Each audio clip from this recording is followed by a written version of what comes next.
Well, hey there, Stacker. Today we're talking about one of the hardest things in personal finance, not investing, not retirement, not even figuring out what the heck the Fed's doing this week, just getting your first real pile of money saved, that first $25,000. Because once you've got momentum, you already know, if you're somebody who's done this, everything begins to change. But before that, it can totally feel like you're stuck. Like no matter how hard you try, something keeps pulling you back. There's always another frustrating thing that happens as you try to get it rolling. But man, when it does, it's so good. So today we're diving into a roadmap that challenges a lot of the advice you usually hear, why cutting small expenses isn't enough, why your biggest wins come from a handful of big decisions, and while, quote, I'll save more when I make more is probably something that's holding you back. So we're also going to hit a couple headlines that might get a little, let's say, animated about financial advice and who should you actually trust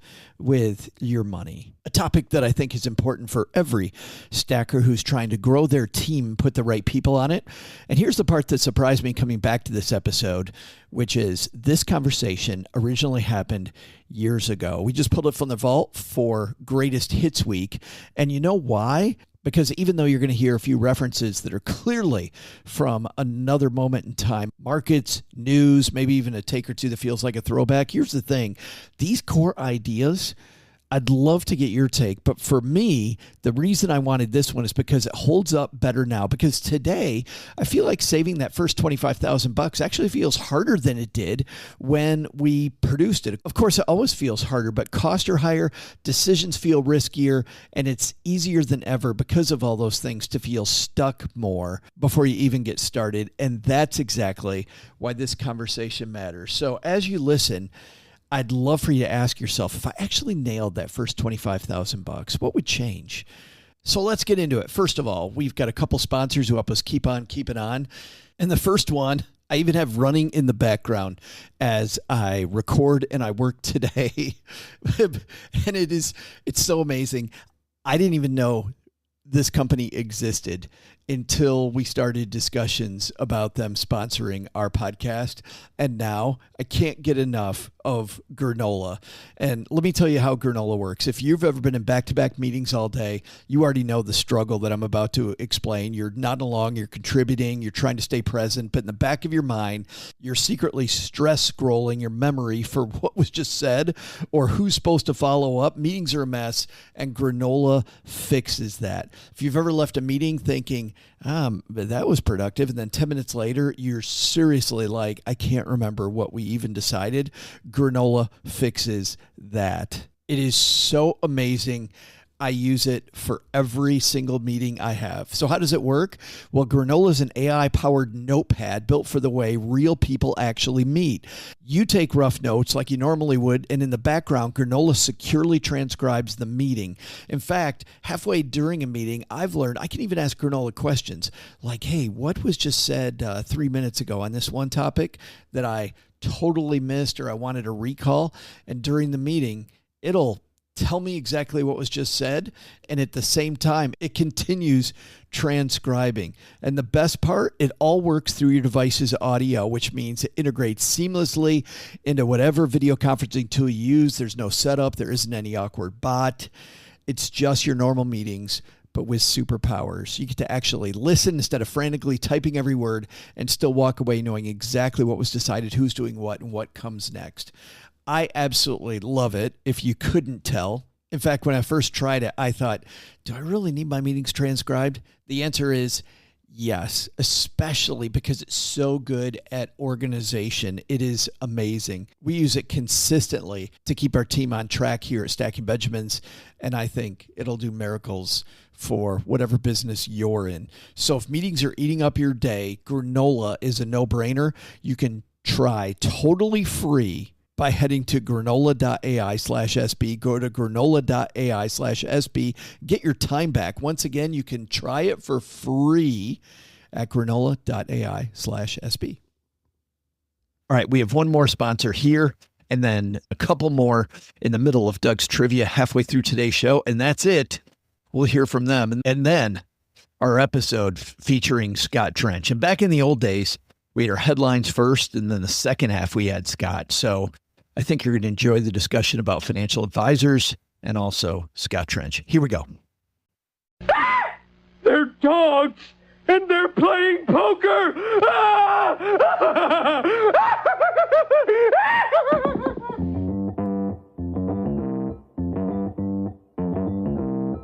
Live from Joe's mom's half-finished basement, it's the Stacking Benjamin Show.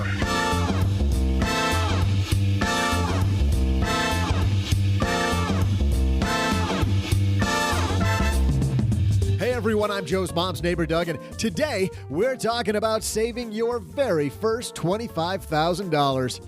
I remember when I saved my first 25 grand. It was 1996, and I just signed my name on this paperwork that gave me $25K to go to college. Well, the joke was on them because I never went. Actually, why does that Sally Mae keep calling me saying she wants her money back? That's weird. Anyway, on today's show, with an alternative way to save your first $25,000 from BiggerPockets, Scott Trench. Also, in our headline segment, we'll talk about bad financial advisors. We'll also throw out the Haven Lifeline to a lucky listener, answer some mail, and still have time for my amazing trivia. And here they are, two guys nearly ready for the prime time, Joe and O.G.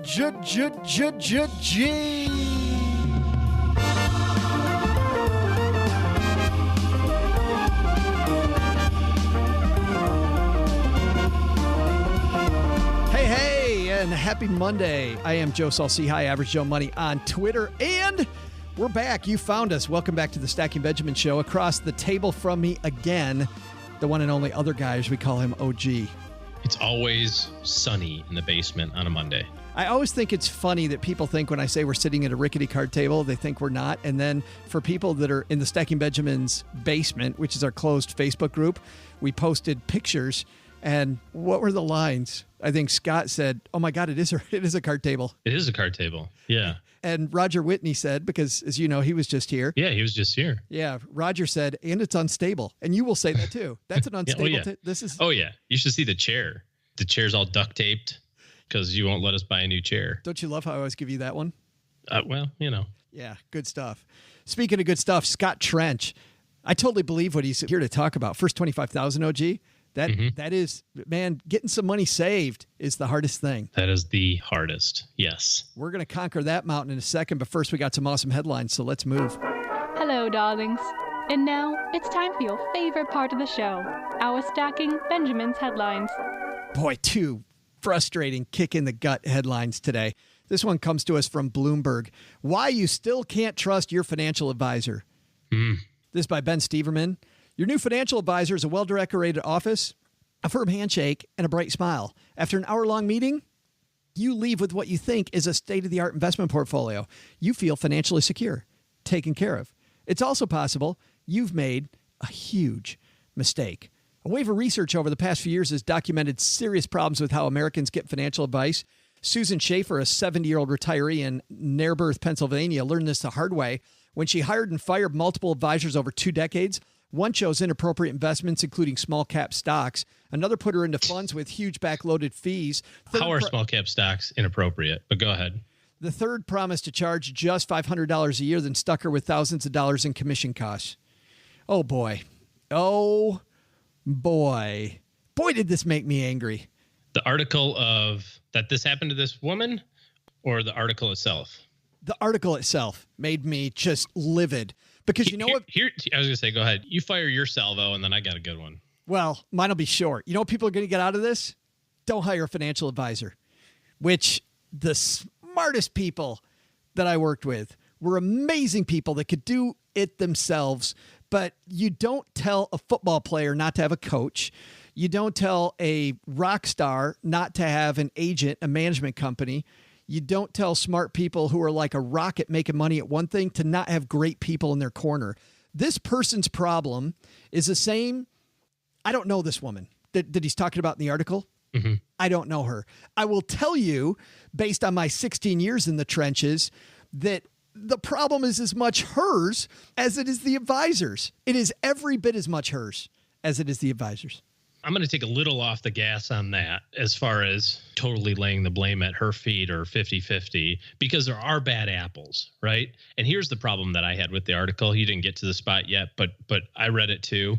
And the author wrote, quote, with an industry awash in misconduct. I don't think that that's terribly accurate. I mean, could we not say that medicine's awash in misconduct or law is awash in misconduct?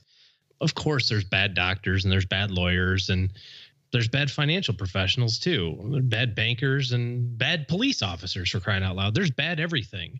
But to generalize it right out the gate and say every advisor's a crook, and to your point, under no circumstances should you ever hire an advisor because, for crying out loud, you're going to get ripped off with inappropriate investments like small cap stocks. They're the ones that produce the greatest return. How are they inappropriate? I would read this article and I'd be afraid. I would be so afraid, and I would do completely the wrong thing after I read this article. Because you can even go through this. You're like, oh, stocks and funds are bad, right? I mean, you could just, they don't say this in the article.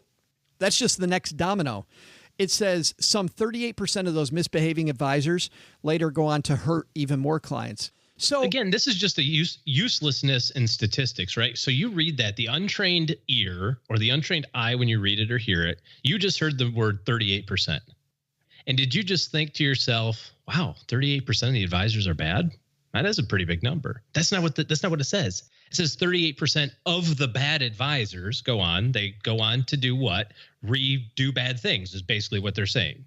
Yeah. Recidivism rates are very high in the financial services industry. What if we talked about, do your homework. If you're hiring any coach, to use my analogy from before, does a football player just go play for whatever team? I mean, don't get me wrong, they get drafted and they, you know what I mean? But when they're choosing. Yeah, but not in high school or not in college. In college, right. They go to a college, they got to believe in the program. They decide that's where they're best, right? They go tour the campus. They know everything about it. They know what the pluses, the minuses are of that particular program versus others.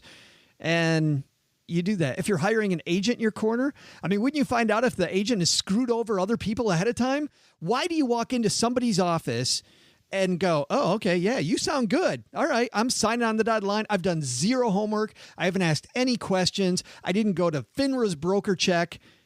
I'm asking to get taken advantage of by an idiot. Yeah, it's no different than any other thing. I mean, shoot, you can take your car in for an auto repair and get swindled for $1,000, or you can go to the next and say, okay, I'm going to get a second opinion. I'm going to get a second opinion. I'm going to get a second, and finally find out, it's just a little filter that needs to get fixed here. It's an $80 fix. Look at this highlighted part. This is highlighted, bold print in the article. Clients very rarely know what's going on or what it's costing them. Well, shame on you. If you hand your money to another human being and say, hey, I'm going to put the blinders on. I don't want to know anything that you're doing. I just want you to magically take care of it. You're an idiot. Like, you are a total idiot to have somebody do that. No matter what it is, you have to be able to look at your professionals and know how do you know if your professional is doing a good job or a bad job if you don't have a clue what's going on? Yeah. Are you kidding me? The fact that clients very rarely, according to this thing, know what's going on or what it's costing them. Oh my God. Oh, you're hiring the wrong people, folks. You're hiring the wrong people. There are good people out there. They're all over the place. But we're going to insist on talking about the losers in this industry. It's so sexy to write about them too, isn't it? Bad news, good copy. All right, so you got all fired up about that one. I can't wait to hear what the next article is. Oh, ready for the next one? Well, what's funny is about this one, usually I take the other tack with this one. This comes to us from... You're doubling down. This comes to us from Investment News. Capital Group, the sponsor of American Funds, sued for self-dealing in its 401k. By its own employees, probably. Yes. Oh, yeah. Yeah. Just like the the Ameriprise suit. They're all the same. Yeah. The plaintiff claims roughly 95% of investment options offered in the plan since 2011 were, quote, unduly expensive proprietary funds that led to less retirement savings for participants. We talked about this off and on, right? Yeah. This is and by saying we talk about this, I always bring up the fact that another company's being sued. Their 401k is being sued. And you have to look at, and usually it's the target date funds, right? In this case, they're saying that 95% of the funds, which were American funds, that 95% of American funds were too expensive and they could have gone with a cheaper option that would have made them more money. I am calling BS on that one too, because American funds, not cheap. Give you that. American funds, not cheap, But holy cow, OG, have you seen the track record of American funds? And like just as an investment company, like the standard of how that company does business, maybe not your favorite fund company. They charge commissions to get in if you buy them retail, so they're used to working with advisors. American funds are not screwing over their clients. They're not. I mean, they've been around a really long time, have really great products, have a long track record, nice corporate governance. And so let me get this straight. Their employees have to eat their own cooking? Right. Yeah, that's kind of weird, right? Like, wouldn't it be more weird if your advisor said, hey, I've got this really great investment portfolio for you. It's all in American funds. It's so awesome. They go, well, how's your money invested? Oh, mine's in Fidelity. Why? So we don't get sued. What? Yeah. I believe that a lot of this now, again, back to the other article about there's bad apples. There are bad retirement plans, right? Yeah, there are ones that have terrible fees and it's all nickel, it's all moving money from one pocket to the other and different organizations and layering and all that sort of stuff. Well, and that's why a lot of this. That's why I said usually when you and I have this discussion, I come down on the other side. I'm like, oh, I think there's a lawsuit here. I think this is a good idea. This one smells to me. But there's more and more of these things. This is just blood in the water. Oh, it totally is. Chum. This is chum in the water. And there's a handful of enterprising entrepreneurial attorneys that go, well, this is an easy case. We'll just pull all the 401k plans in the world and go after 80% of them. Much of the time I read what the company spokesman says and I kind of roll my eyes, right? I'm like, yeah, you don't get it. But listen to this one. Capital Group spokesman Tom Joyce said the complaints without merit. The funds offered to employees, quote, are recognized in the industry as having among the lowest fees in their peer categories and superior investment results. I don't know about the fee comparison thing. Well, American Funds has historically been a tad lower cost. Okay. And when I was at another company before I was independent, you probably remember this for your company as well. They didn't play the we're going to pay you money to get on your platform game. Right. They were the ones that were like, nah, our stuff's good enough. We don't have to pay Merrill to get sold by Merrill guys. We don't have to pay Morgan. We don't have to pay Ameriprise. We don't have to pay LPL. They said, nah, we're not paying. We're not. They called that shelf space, right? Like to get on the preferred list at such and such a company, you had to pay a fee, usually in the $20 to $50 million range, to get on the list, right? Well, the company that I was at, and I know your company as well, they're like, yeah, we're not paying that. We think our products are so good that your advisors are going to buy it, even though it costs them $100 every time to do it. You can say a lot of stuff about American funds that I will agree with. This one, I just went, really? That's a dumb lawsuit. Yeah. Well, and they'll settle, and that'll be that. Yeah. I don't know anything about the actual specifics of the lawsuit, so I probably shouldn't say it's a dumb lawsuit. But man, I'm first blush. Come on, people. Let's take some personal accountability. I am surly today. This is usually that's okay. This is right. This is a positive podcast. Now we're going to have somebody talk to us about trying to save freaking $25,000. And you're going to go, let me say this. How can you save $25,000 is not possible to save, or is way easier, or whatever. They've got all those candy bars and stuff in the checkout aisle at the store. How can I save $25,000? I can't do it. I think our lesson number one is you need to take responsibility for your stuff, right? I mean, burn me once, shame on you. Burn me twice, shame on me. I think that's lesson 1, 2, 3, 4, 5, 6, 7, 8, 9, 10 on this. All these articles put together. Totally agree. Shame on what? You've never heard that? Heard which one? Burn me once thing. Burn me once, shame on you. Burn me twice, shame on me. Yeah. Is there a joke at the end of that? Well, there could be a joke. Maybe there's a famous person that's said this same thing. Let's listen. There's an old saying in Tennessee, I know it's in Texas, probably in Tennessee, that says, fool me once, shame on you. If fool me, we can't get fooled again.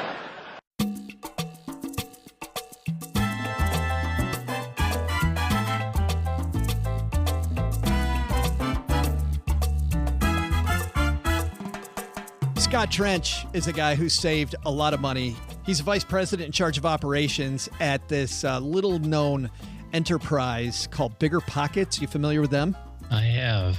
For those of you that Heard of them before. don't know the BiggerPockets empire, if you're interested in real estate, they're a great place to go. But they also have a publishing house, and Scott has a book that I've absolutely loved called Set for Life, where he details how to save money. We're going to talk to him about the early part of the book, which I know is interesting for most people listening, OG, which is how do you just get started? And Scott's got some great opinions. He's a little opinionated on how to get started. So let's say hello to Scott Trench.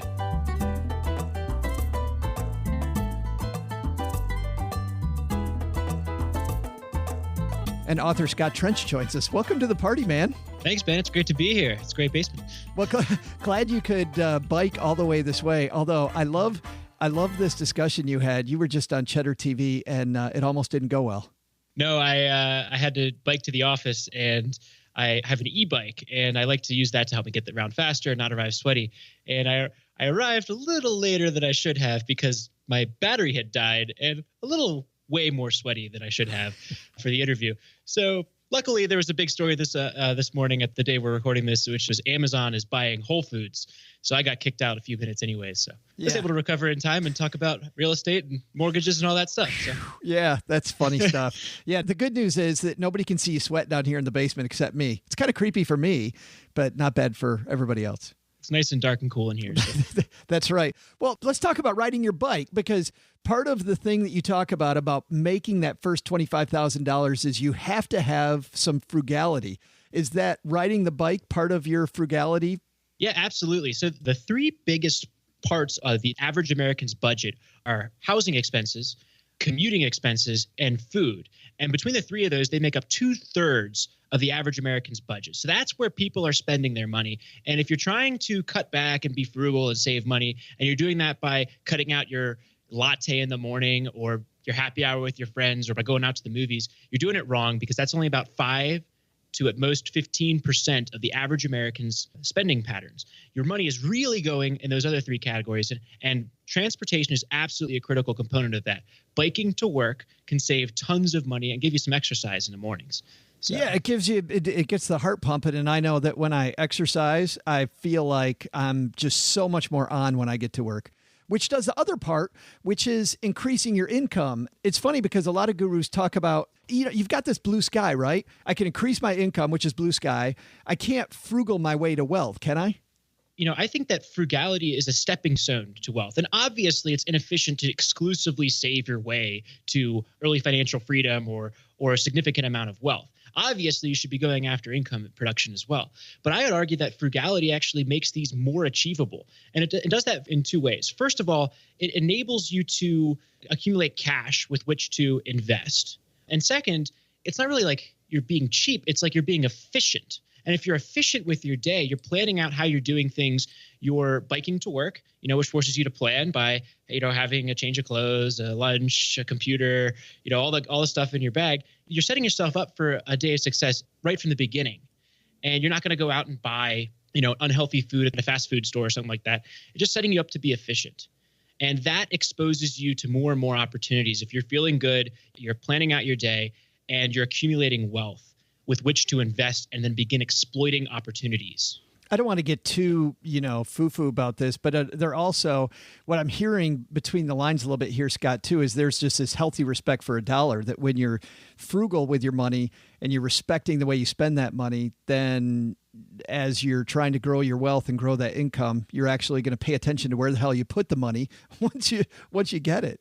Yeah, absolutely. I think that if you're just focusing on income, you're going to lose respect for the dollars that are leaking out of your budget in various places when you're not paying attention. And financial independence is the primary input in solving the financial independence equation is your lifestyle design. And the reason it's the primary input is because lower expenses enable you to accumulate more capital more quickly, and it reduces the amount of financial runway that you need to accumulate in order to survive for a year without work. So for example, if you're spending $50,000 per year and you want to be able to have a 1-year financial cushion saved up in liquidity, you need to accumulate $50,000. Oh, and by the way, you're spending, for $4,500 a month, which is going to hurt your ability to do that. Now, if you can cut your spending back to $25,000 per year, all of a sudden you're able to, on the same income, you're able to save twice as fast, and you need half as much to kind of have that year of financial runway. And that financial runway is, to me, of the utmost importance. It enables you to leave a job and pursue a new opportunity. It enables you to make a significant investment without kind of fearing for your personal financial position. I just believe that extending that is the primary financial aim in life until you achieve early financial freedom. When it comes to the different steps that you have in your book, step number one is getting to $25,000. And you say that that's by far the hardest one. A, why is it the hardest? And B, how'd you pick 25,000 is that first rung? So it's the hardest because going from a standing start with a entrenched lifestyle is very difficult because, people are spending, they've made choices. They've backed themselves into a situation where they have a housing payment, a car payment, lifestyle choices they're making with their habits, their food, what they spend for fun, where they're spending usually up to about 80-90% of their incomes. And so backing away from that is really difficult for folks. You're saying it's a bear to change your habits. Exactly. Yes. Yeah. It's a bear to change your habits. And even if you do change your habits, usually people's habits aren't the things that are making a big difference in their budget. It's the large fixed expenses in their lives. Okay. Like their car payment and their homes, right? Again, between housing and transportation, you're looking at 50% of the typical American's household spending. So that is what's holding people's spending back. And those are hard decisions to change. One, you can't change your lease if you're locked into a lease for 6 more months right away. So it takes time. It takes maybe a year or two to really develop an efficient lifestyle in the big ways. And I would say I'm not frugal in the department of going out for happy hour or having fun with my friends. I'm frugal because I'm able to get to work for free and I'm able to live for free and I don't eat out needlessly. Gotcha. So just to be clear, the habits are important, but you're talking about these huge decisions like moving. Exactly. Yes. If you want to be seriously expediting your path to financial freedom, then moving your housing is absolutely, it's foolish to ignore this third of your budget that's holding you back. And I understand how that's a little bit, more difficult for someone that's a little older with a family. But if you're a young single person and you want to achieve this goal, if you move for the first few years, you'll see an enormous leapfrog, you'll leap forward on your journey to financial freedom. Yeah, we did a story recently about these people that moved to Alaska specifically because there wasn't anything for them to buy in this little town that they lived in. I mean, there were no opportunities to spend money, so they didn't spend money and they ended up saving a bunch of cash. And sometimes I think it's those hard choices that people have to embrace. I got respect for that move, but that's a little bit more than I would be willing to do. I live in Denver, and Denver's, got a nice climate and great town. And so I try to live for free here in Denver. And that was the purpose of me actually accumulating that first $25,000. And by the way, the second part of that question you asked me a minute ago was, yes, why 25 grand? Why $25,000? And the reason for that is I believe that with intelligent lifestyle design, with low housing and transportation expenses, your normal millennial can live a lifestyle that's about $2,000 per month and be very happy. If you're spending $500, $600 in rent, maybe a few $100s in transportation for fun activities, but your commute to work is mostly by biking or walking, and you're spending reasonably on food, you have $1,000 in spending money per month to enjoy life. And so I think that most people can enjoy a very happy lifestyle on that amount of spending. And if you're spending $2,000 a month, $24,000 is 1 year of financial runway. Pat it by 1,000, you got 25,000. So that's kind of why I picked that number. When somebody's just starting out saving then, so you've got this extra money, you've no idea where to save it. Where do you start saving that money? So I think that there's a blended approach, because I feel like if you're listening to this podcast or you're interested in early financial freedom and you're starting from scratch, I know, because I've been there, that you're itching to invest, right? You're itching to begin producing some investment returns. So there's a blended approach that I think kind of a good middle ground, which is you got to have some cash in the emergency fund so that you can get through your day-to-day, month-to-month expenses. So if your monthly expense is $2,000, put $2,000, $4,000, $5,000 in the bank as you're getting started. But then after that, I think, I threw all my money into index funds, and I understand that money in my kind of reserve there could go down. The market, in the worst case in history, lost like 50% of its value. I understand that, and that's a risk I'm willing to accept in return for the opportunity to kind of see those historical 7 to 10% stock market returns on my cash rather than 0% in the bank. I built my first year of financial runway by putting everything above that, about $5,000 into index funds. And I was comfortable with that decision and the risks of that. I was surprised to see. We think that OG, my co-host on the show, is crazy because he's like, listen, man, all stocks get rid of bonds. And then I'm reading through your stuff and you're on that train, man. You say that stocks are less risky than bonds. Absolutely. And it depends on your definition of risk here, right? I'm 26 years old and I plan to live to be 100 years old, right? I think that planning to live a shorter life would be foolish because I might run out of money.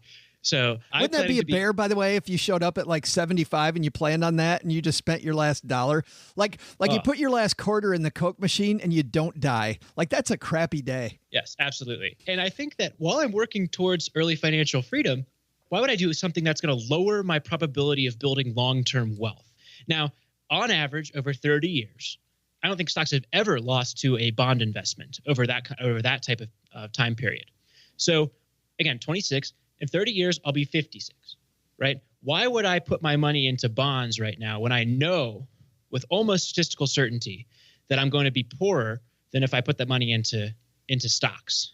So that's kind of how I look at risk. Risk is, to me, not the probability of losing part of my investment. Because I'm investing the money forever and never plan to touch the principal and only the returns of my investment, I feel very comfortable putting my money into long-term investments that will likely produce more return relative to their alternatives. Yeah. And for that reason, I think that index funds stocks are a better option than bonds in this case. But I actually focus on real estate with the majority of my Well, and that's exactly where I was going next, Scott, because you're a real estate guy, you're BiggerPockets dude, which means real estate's a core part of your portfolio. Does that enter into the equation during that first $25,000 or is that later? Yeah. So when you look at housing, the primary reason for that $25,000 is actually to finally eliminate that housing component of the equation, right? If you have no wealth, then the best you can do, unless you're going to, move in with your mom in the basement like you, easy. There's, the best you can do. Right here. Yeah. If you're not willing to do that or you don't have that option, then the best you can do is really live with a roommate in a reasonably cheap apartment, right?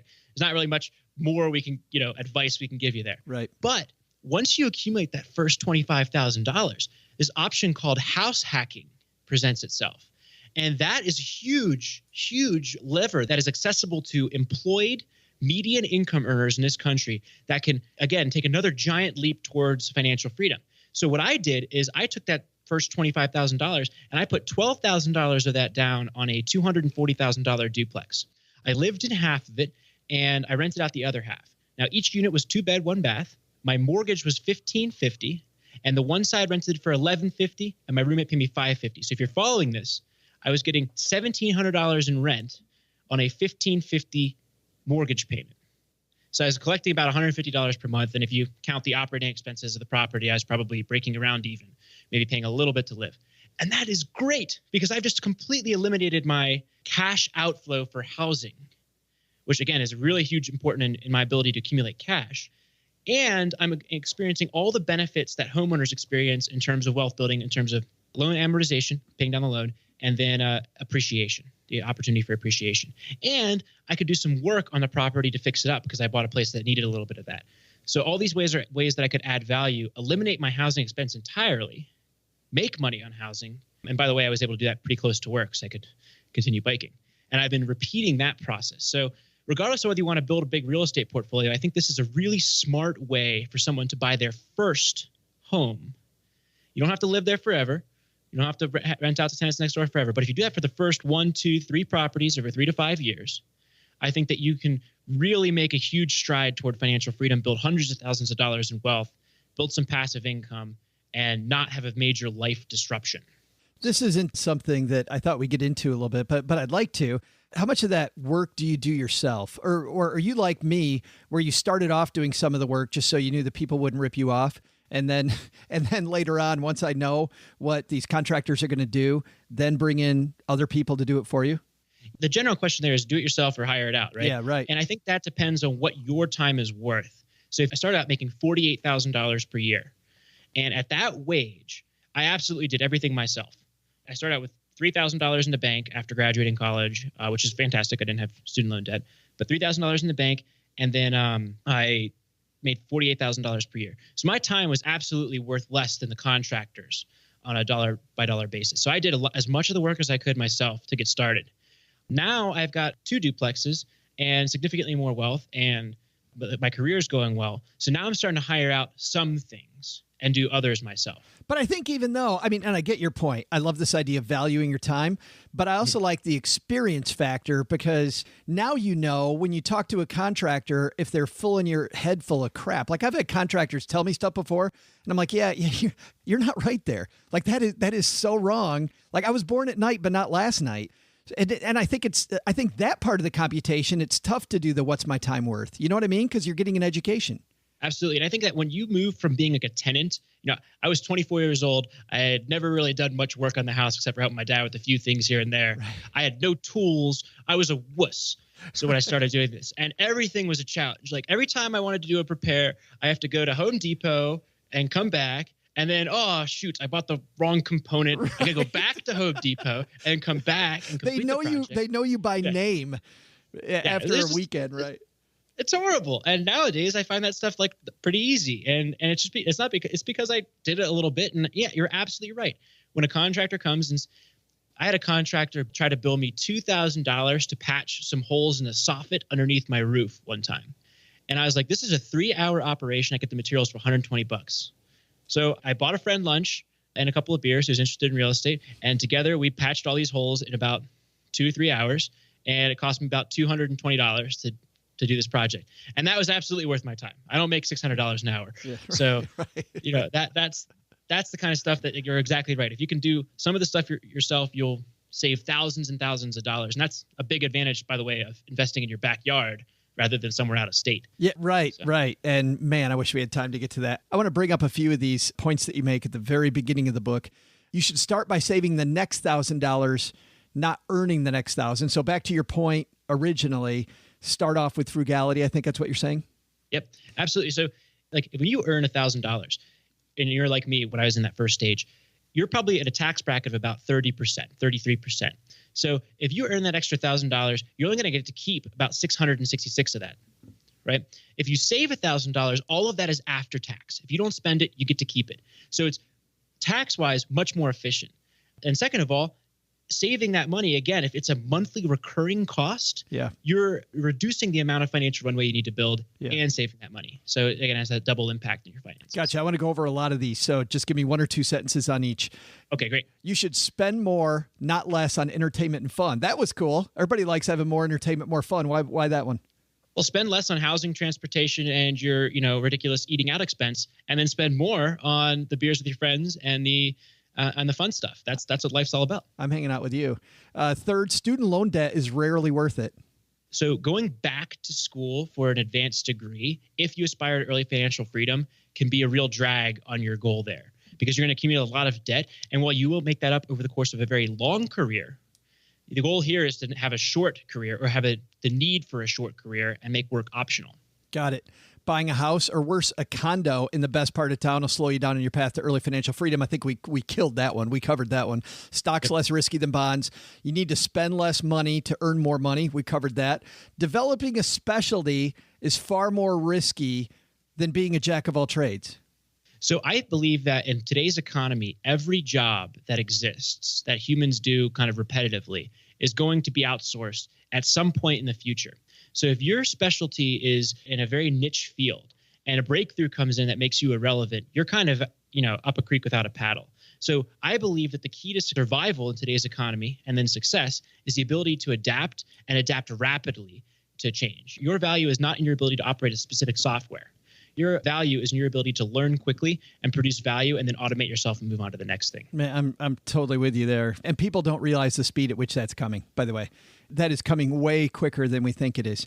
The last one, and this is the area that maybe I should have brought this up earlier, because this is the area where we may disagree. Contribute less, not more, to your retirement accounts, and be ready to withdraw from them early. Is this because you're looking at a FIRE lifestyle, at a financial independence, retire early lifestyle? Yes. Remember, my audience is going to be a little younger. So the goal is not to retire at 65 with several $1 million in wealth. The goal is to replace your need for wage income early in life, 30s, 20s. And if you're doing that and your money is in retirement accounts, you're not going to be able to use that money to make key life decisions or significant investments without getting very creative. And I do understand that there are lots of ways to get creative with your retirement accounts, and I have an entire section in the appendix that discusses that. It's very technical. There are ways to withdraw from them early. Take the match. I'm a very big fan of taking free money and the match, but I do not max out my retirement accounts. I keep most of my wealth building after tax that I can spend today. Well, and if you're starting early, you don't need to max out that account. I mean, you really don't. You look at the compounding value of money. I mean, over time, you can get the match. You'll probably have plenty for after 60. So I guess we don't disagree. That's annoying. I hate it when we agree on all these different points. I don't want to. The book is called Set for Life. Where can people get it? You can buy it on BiggerPockets, biggerpockets.com/setforlife. That's FOR, not the number. And then you can also check it out on Amazon. You can Google it. Awesome. Scott Trench, thanks for hanging out, man. Thanks so much. It's great to be here. Hey everyone, I'm Joe's mom's neighbor, Doug. Welcome to my trivia segment. So check this out. Joe and OG were talking shop earlier today, and they were throwing out some really weird phrases like self-flushing and biodegradable. I know they're just trying to show off. Well, joke's on them because this guy knows how to Google. Here's the question. Another term they used seemed a little bit like a money phrase. So here's your question. What is the financial term muni bond short for? I'll have the answer for you, hopefully, if my internet connection works, right after the break. As you hear this, I just got back from keynoting the Millionaire Money Mentors Conference in Florida. I'm sure I had a great time, even though I haven't gone yet as I record this. But I know wherever any Stacking Benjamins people are, it's always a party, isn't it? But what makes it even better party is the fact that when you see pictures of me, those clothes came from Quince. I've been getting intentional lately about what I wear day to day and on stage, and leaning in more into pieces that feel easy, that are comfortable, that I can travel with and still look put together. It just makes getting dressed simpler, whether I'm at home or on the road. Quince has been my go-to. The fabrics feel elevated. The fits are clean. Everything just works without needing to overthink it. Quince has all the wardrobe staples for spring. Think 100% European linen shorts and shirts from $34. Lightweight, breathable, and comfortable, but still look put together. And clean 100% Pima cotton tees with a softness that has to be felt. Their pants also hit that same balance, relaxed and comfortable, but still polished enough to wear pretty much anywhere.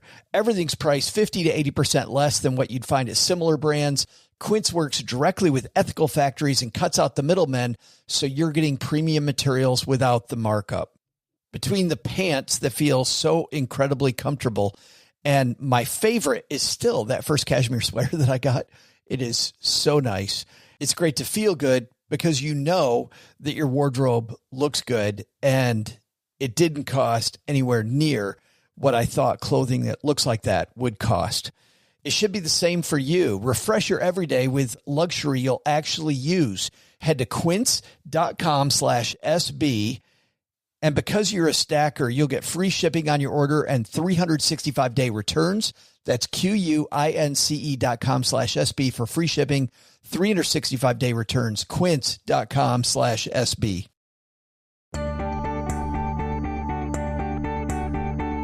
Hey, trivia fans, welcome back. I have some good news, and I've got some bad news. I always believed in bad news first. Why leave things on a sour note? So here we go. The bad news is that self-flushing is irrelevant to the show. Hey, Steve, can you take out that part where I said in the first part of the trivia about self-flushing? Yeah, just rip it out. Just flush it. See what I did there, Steve? Just flush it. Okay. Hey, I'm back, folks. Thanks. And now for the good news, your trivia answer. Before the break, I asked this question: what is the financial term muni bond short for? The answer? When I looked up this one, you'll be as frustrated as I was that you didn't guess it right away, because a muni bond is short for municipal bond. A little sleuthing turned up the fact that municipal bonds are issued by state or local governments and their agencies. Muni bonds help raise revenue for anything from roads to airports. Investors like them for another reason. You'll probably get a federal tax break on the bonds and may even get a state tax break as well. Who knew? Time to continue my research into all these words I don't know. I'll make sure I'll let you know if I find any good ones. Big thanks again to Scott Trench for coming down to the basement. And OG, man, just do it. Just get started. Get her done. Absolutely. Hey, let's throw out the Haven Lifeline and tackle some of life's most important questions. I'm throwing out the lifeline to Harlan. Say hello, Harlan. Hey, Joe and OG. Question for you guys. Over every long-term period I can see with index funds, international has underperformed the U.S. This underperformance hasn't led international stocks to become cheap like you'd expect. The PE ratio for total international is over 20, according to Vanguard. So, after what time period of underperformance does an investment stop being a good idea? 50 years? 100 years? If somebody had like 50-50 U.S. international over the last 20 years and they are retiring soon, their international investments would have underperformed bonds. I mean, that's pretty bad. I'm scared to invest internationally because I'm worried there's something fundamental causing these lower returns. I know the market's supposed to be efficient, but it just doesn't seem that way here. Thanks. Awesome. Great question from Harlan. So international, OG, let's go there because this is fun. Great question on international investing. It is completely different than U.S. investing. Part of the reason that I like international and emerging markets, and I separate those two generally speaking, emerging markets are up and coming countries, like so India or sometimes Russia gets thrown into that category. Smaller countries that have really small economies would also get thrown into there sometimes. And then developed international, which are kind of like your Western European countries and Japan and that sort of thing, as a separate category. The great thing about international investing and emerging markets compared to the U.S. is the fact that they're what we call non-correlated. So they zig when other things zag, and it provides a great opportunity for rebalancing. So I think that the one piece that's impossible to, well, it's not impossible to measure, but when you look at like kind of a 20-year track record, is the impact of rebalancing your portfolio as other things have become overweighted or underweighted as time has gone on. For example, just recently, small company stocks did really well in the United States for about 6 weeks right after the election. That caused them to be overweighted, and you had too many of them. So if you rebalanced in your portfolio, then you ended up buying the thing that was underweighted, which happened to be emerging market at the end of last year, the beginning of this year. Number one performer so far year to date. Now, I know, we're only 6 months into the year, but this again will help with the rebalancing. Number one performer, emerging markets. So it just provides a great rebalancing tool for your overall portfolio to kind of, yin and yang and zigzag, so to speak. I also think we're looking at this, Harlan, at a certain point in time when you look at the 1 year, the 3 year, 5 year, 10 year, where you say, okay, under none of these circumstances from today back had it made sense. But there have been points in my career where you look at those 1, 3, 5, 10 year track records and you're like, I should have been more in international. I'm with you. It's not as often as looking at the core U.S., but I think that part of what's killing us right now, OG, is, especially when we look at large cap international, is just the point where we're sitting right today, right now, which to me, this is just me, says opportunity. It doesn't say opportunity like let's go and, bet the farm on it, but it also says that reversion to the mean is alive and well, and I want to make sure I've got some international in my portfolio because of that. And what a fan of emerging markets I am. You're pointing out a very interesting piece here, which is the last 10 years, nay, the last 7 or 8 anyway, the U.S. stock market has trucked everything else. I mean, just especially U.S. large company growth funds, right? S&P 500 has destroyed almost everything else over the last 8 years, 7 years.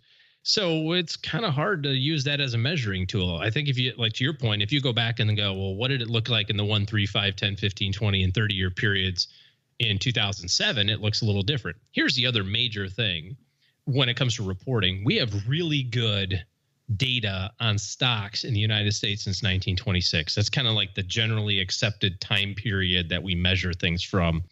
In the international world, however, those records didn't exist as well until like the late 60s. So a lot of times when you look at international time periods, you really are only looking at, from 1970 till present, 1975 till present, which is still a long time, right? 40 years, but not nearly as long as a 90-year track record like the U.S. market. And some places like Jeremy Siegel in his book Stocks for the Long Run, he's got data all the way back to 1802 on the U.S. market. So some of that has a little selection bias, I guess, right? Like we just happen to be looking at a time period in international that was kind of a little funky and weird spots, right? The Japanese market was kind of funky for a while. You had the Russian market in the late 90s that was pretty funky too. So to your point, not betting whole hog, but a great diversifier, and provides a great opportunity, right, to balance the portfolio out. And I don't know that you're 50-50 anyway, back to Harlan's point. I don't know that you're 50% U.S., 50% international. No. 60-40, 70-30 maybe. I'm traditionally in the 30-35% range in my portfolio. Yeah. But it depends on your goal, right? Depends on your goal, your risk tolerance. You're definitely going to, I say definitely. Well, if you add more emerging markets, you're going to increase standard deviation. You're going to increase the up and down in the portfolio. So it's going to be more of a roller coaster. Depends on what kind of ride you're looking for, right? Strap in, baby. Or do you want the nice and easy, which is what, no, I won't go there. I almost did it again. Thanks for the question. If you've got a question and would like us to throw out the Haven Lifeline to you, it's really easy. Here's what you do. You head to stackingbenjamins.com/voicemail. Just click that button and start talking. And as long as there's a microphone on your computer, bam, you got it. You're done. Or on your phone. Really easy. stackingbenjamins.com/voicemail. Doug also brings down the mail. And today we're going to read the letter from our friend Taylor. Taylor says, "Hey, Joe, been listening to the podcast pretty frequently for almost 2 years now and don't think I've heard this topic discussed. I was wondering your and OG's thoughts on using money from your IRA to buy your first home. Are there any situations that make sense to do this? One I can think of is if you plan to rent the house out in the future for an amount that provides a higher rate of return. Also, it could be an option if you use that money to meet the 20% down payment to help avoid PMI and then make monthly deposits back into your account before you file your taxes. Obviously, with this strategy, you risk losing market gains, but the PMI percent on the loan would most likely be more than the gain from the market. For example, assuming 1% PMI and $100,000 loan would be $1,000, whereas the average market return of 7% on $10,000 be $700. So avoiding the $1,000, he says, is better than the $700. Interesting take there, Taylor. What do you think, man? No, this is a terrible idea for a whole host of reasons. Mainly tax issues, right? We're going to pay income taxes on the distribution, which is going to smoke whatever your PMI number is in terms of the cost. There's no penalty, so you can use some of your IRA earnings, right, to use on your house down payment. That's an exemption to the 10% penalty. But here's a major problem with what your plan is there to repay the money, so to speak. You can only do that once every 12 months, and the money has to be back in 60 days. So you can't do it over the course of a year. You've got to put the money in 60 days. So arguably, yeah, you could go short term. I need 10 grand, take it out. 45 days later, I put it back in. No harm, no foul. But remember, now you can do nothing else with any other IRA. You can't move it from one brokerage company to another. You can't take the money out. Again, you have to wait 12 months to do all that stuff. And because you can't do that, people often think that still the cost difference here, you look at $10,000 and then it's $700 that you would have made versus $1,000. And that's not. Yeah, but you're going to pay $2,500 in taxes. Yeah. Well, and that's also not the entire computation because of the fact that you probably won't be able to pay back the $10,000 in a 60-day period. What you're really looking at is the compounding interest on that $10,000, which, the rule of 72, let's say that you think you're going to earn 8% on that money every 7 years, that money would have doubled. 9. That'd be the rule of 56. That's right. I like your rule better, by the way. That's so funny. But arguably, we have to use the rule of 72. Math is not my strong suit. Math me good at. Number me likey. Wouldn't that be horrible? Be a financial planner, be that bad at math? I get talking so much, so fast, my brain's not keeping up. But you're right. Every 9 years, right? Yeah. Every 9 years, that money would have doubled. So Man, that's but assuming, a lot of retirement money you're giving away for $10,000. If it was a really short-term thing, though, what do you think about that? Like, it's like, hey, I got a bonus coming in. It's guaranteed. I know it's happening. I know I'm going to get 10 grand. I need 10 grand to close on my house. Bonus is coming in 30 days. You take the money out of your IRA and go, I'll just put it right back. Would you do that? Me? I've seen so many things go wrong. Roger Whitney and I were talking about this when you were gone last Wednesday, which is that... Wait, what? You cheated on me? I love what you sat on the table under the microphone. I knew it was coming, right? Yeah. Don't get too comfy. Said, Roger, don't get too comfy. Oh, gee. That was pretty... He thought that was funny. I thought that was funny. And, of course, he immediately spilled his beer all over it. But anyway, not that we have beer at 7 a.m. when we record these things. But anyway... We're just finishing up having beer at 7 a.m. Right. Yeah, we're done by then. Roger and I... We wrap it up around 5:30 in the morning. We're talking about the difference between financial planners and the average person. I think the average person would do that. Financial planners have dealt with larger numbers of people, and the amount of times we see screwy bad stuff come out of left field, it was amazing to me once I started working with more people. So, no, I wouldn't do that. I would just wait until you have the damn money in your hand and do it that way. Yeah. Figure out a different way to borrow the $10,000. Right. Ask mom and dad for it and pay them back. Head to the casino. Or something. Yeah. Or take $100 to the casino. You only got to win. Right. What is that, about 8 hands of blackjack in a row by doubling each hand? That's easy. That's so easy. That's the easy button. They got that easy button. That's the key. That's the rule of 2. That's my rule. That I call that the rule of 2. Right. Yeah. How long does it take you for you to take all of your retirement savings and either retire or become penniless? How 2 many hands of blackjack. How many pieces of clothing do you come back with? 2. That's the rule of 2. And they're not the ones you want to come back with. It's like your How many dollars do you have left in your bank account? Right, 2. 2. And the only reason you got 2 is because the ATM won't let you pull out the $2. Yes, so bad. Yeah, because you're already maxed out all the credit cards too. But hey, I'm good for it. And the good news is, you got the free buffet, so it's like having your last meal, right? Yes. Yeah, good stuff. All right, if you've got if you've got a note for the show, I would encourage you to have us throw the Haven Lifeline out to you, stackingbenjamins.com/voicemail, or write us a letter. Head to stackingbenjamins.com and it says question for the show. Click that link and you'll see both Haven Lifeline and the way to write us a note. Or you can just send me one, joe@stackingbenjamins.com. Thanks to everybody who's done that. Also, thanks to everybody who's left us a review. You know, reviews are the way people know what they're getting into when they hear about the show. So thank you very much. 352 people have done that so far. And we thank you very much if you're one of those people kind enough to take a few minutes and help us out. And lastly, for those of you that know you need tons of help and you're not sure where your next stop is, guess what? OG's taking clients. So if you're looking for professional help in your corner, stackingbenjamins.com/letter O and letter G to find out more. That'll take you right to OG's calendar, and you can talk about what it takes to get him in your corner. All right. That's it, man. Thanks again. Well, yeah, I always start off doing this, and I know that Doug's about to do that. Drumming his fingers in the corner going, stealing my thunder. Stealing it. All right, Dougie. Thunder from down under. If you know what I mean. What should we have learned today? So, what did we learn today? Well, first, switching from financial advisor to financial advisor, maybe the problem isn't that all financial people stink. Maybe you need a better approach to find the right person on your team.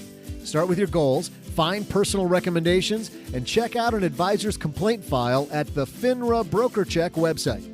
Second, trying to save money? While you can't frugal your way to riches, Scott Trench made a fantastic point.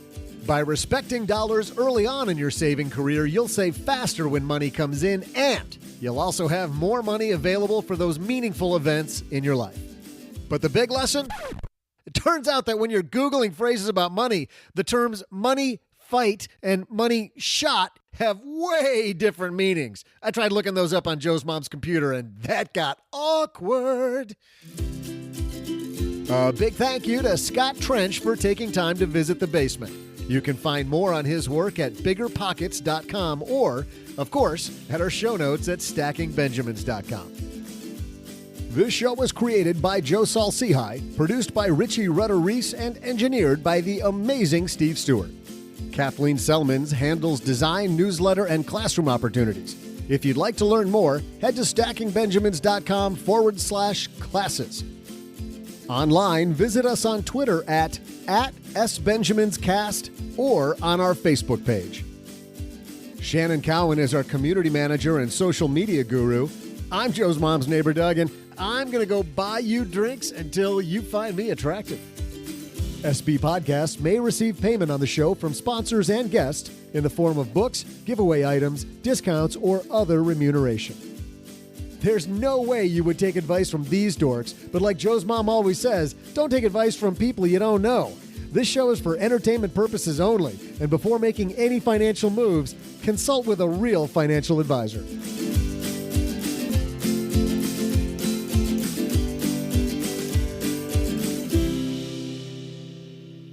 Special thanks to Dave Ramsey for dropping by the basement. Unfortunately, we ran out of time for his segment. Maybe next time, Dave.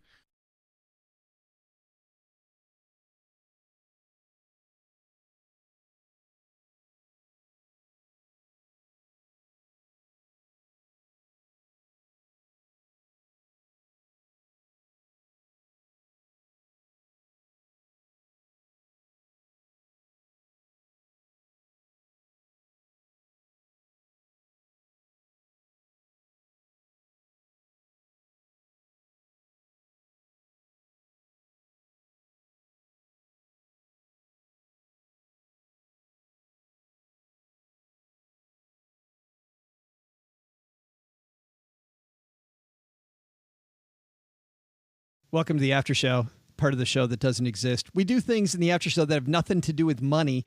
So if you're here for more money chatting, see you later. We'll see you next show. Well, occasionally it has to do with money. You're right. Sometimes we do. Usually spending it. We spent so much time and energy today, though, really ranting about. We were ranty. I don't know who this we is. I know you did. I sat here and. Is ranty a word? Ranty. Yeah. He was feeling ranty today. Mm-hmm. Yep, sure is. Yeah. I listen to a bunch of podcasts, but I generally listen to the same ones over and over. You get hooked on podcasts and you get attached. You get attached to a certain podcast, and if it's good, you just keep going. Mm-hmm. And so, my ability to try out new stuff, like as an example, S-Town. Have you listened to S-Town? Never heard of it. Huge podcast. A lot of people talking about it. And I haven't even had time. Jimmy Fallon has been talking about S-Town, and I haven't had time. How do we get Jimmy Fallon to talk about Stacking Benjamins? I know, really. Come on, dude. Talk about that. S-Town Maybe we should get him on the show. Versus us. Yeah, I don't know. Jimmy Fallon, it's kind of lowball. No, I'm kidding. Okay. Yeah. So there went our offer to Jimmy Fallon. We'd love to have Jimmy Fallon on the show. But I was reading something that a writer I really like was talking about and mentioned that they'd moved to Great Britain. And we're talking about some podcasts that got them through, like not knowing anybody, living in a new country. And so they were British podcasts. And there was one that I'd heard about before that I'd like to talk about here on the show. British humor. Do you like British humor? Mm-hmm. Is it any different than American humor? It is a little different. Is it still funny? It is very funny. Well, then sure, I probably like it. It's also very wry. It's not always as straightforward.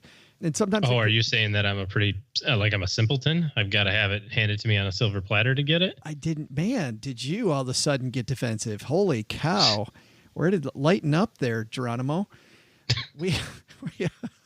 I don't even know what that means. I've never even heard that. No, me neither. I think I just made that up. Oh, okay. But it rolls off the tongue, but I don't think it's good. So this podcast has a name that I had heard before, and I thought, oh, gee, this was going to be a certain kind of podcast. And it turned out it kind of is, but it is so absolutely funny. And by the way, if you're easily offended, you're not going to want to listen to this next part. There's not going to be any swearing. But they are talking about a topic that some people aren't very comfortable with. And this podcast is called My Dad Wrote a Porno. James, Alice, thanks very much for doing this with me. No problem, Jamie. There aren't that many people I would want to be sat around a kitchen table with reading out my dad's erotic literature. I can't believe we made the cut. Well, we go back a long way, Alice. What can I say? I can't trust this sort of material with my new friends. So, guys, this podcast is going to be pretty simple. It's basically going to be me and you two, and I'm going to be reading a chapter a week of my dad's porno novel. What's it called? Well, do you want the full title? Yes. Because it is called Belinda Blinked. Belinda Blinked. Belinda Blinked. Is that her name? Belinda's her name. Hot. Yeah, it's a sexy name, isn't it? I think dinner lady. And then I think, what's she going to do? What's she going to serve up, this sexy dinner lady? I don't know whether he's confused winking and blinking, because blinking isn't the most sexy. No, that makes me think like ophthalmic It issue. isn't very alluring, is it? I think cataract. To blink at someone. And maybe just because of the alliteration, he wanted it to be B. So he thought and there's no other word that begins with B, so blinked. But the real title, to give it its full title, is Belinda Blinked 1, a modern story of sex, erotica and passion. How the sexiest salesgirl in business earned her huge bonus by being the best at removing her high heels. At removing her high heels? That's the title. Whoa! Yes. I thought that was the blurb. No, that's the title. He's used up a lot of his word count there, hasn't he? He just couldn't get that on Twitter. I don't know how you can't get that on Twitter. I have to tell you, I have listened to 5 episodes of this podcast, and I've laughed my head off. And by the way, you think My Dad Wrote a Porno, that this is going to be something that is, you know, really is erotic and has erotic stuff going on. And every time that his dad, who by the way is in his 60s, and mom is horrified that her husband has written one of these things and is marketing it and gave it to his son to read, right? And son now, of course, is made a podcast of it. That every time there's anything that should be titillating, I think is the word, it's not. It's horrible. This whole thing is an absolute train wreck that this guy's written, and I've laughed and laughed and laughed. Now, if you don't like sexual topics, if you don't like some of the bad words that are out there, you probably want to stay away from this podcast. But, for me, Reminds me of the book that I read some years ago called SH*T, right? So I'm spelling it out. Right. So that's how it's written. My dad says. My dad says. Yes. Yeah. Like it is stuff my dad says, but with the S word instead. It is very much in that same vein where you just can't believe that and the dad all of a sudden like steps into these sexual situations that aren't sexual at all. And then the way he describes them is just gross. I mean, like exactly how a 60-year-old dad would describe it. Oh, it's horrible. You're like, oh man. So I was at Lowe's picking up some lumber. Yes. And then all of a sudden. Yeah. He talks about this woman sitting and sweat is dripping down her right thigh. And the woman, Alice, on the show, she's like, boy, that's sexy. Sweaty woman sitting, dripping sweat. Nothing. Used to go back to adjective school. Like change them up just a skosh. It's absolutely horrible. And they're talking about a private part and about how a lid opened. And the one guy goes, I don't know anything about this particular part of the body, like lid, Alice. And she's like, I never thought about my body part as if it were a Tupperware dish.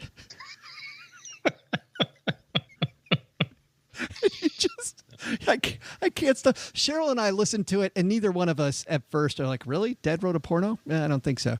Listened to it all the way home from Dallas to Texarkana recently, and oh my goodness. Oh, I laughed my head off. And now, by the way, 5 episodes in, Cheryl's like, okay, this is just the same thing over. She goes, it was really funny at first, but now they're just laughing about the same stuff. And it is the same stuff. I mean, it is a bad novel. So if you don't want more of the same, listen to the first 4 or 5 episodes and you're done like Cheryl is. But for me, My Dad Wrote a Porno, just so amazing. So that's my review. How about that? Is that the second time, I think? I think we reviewed Betty and the Guy with the Suitcase was the only other one we've done. All right, guys.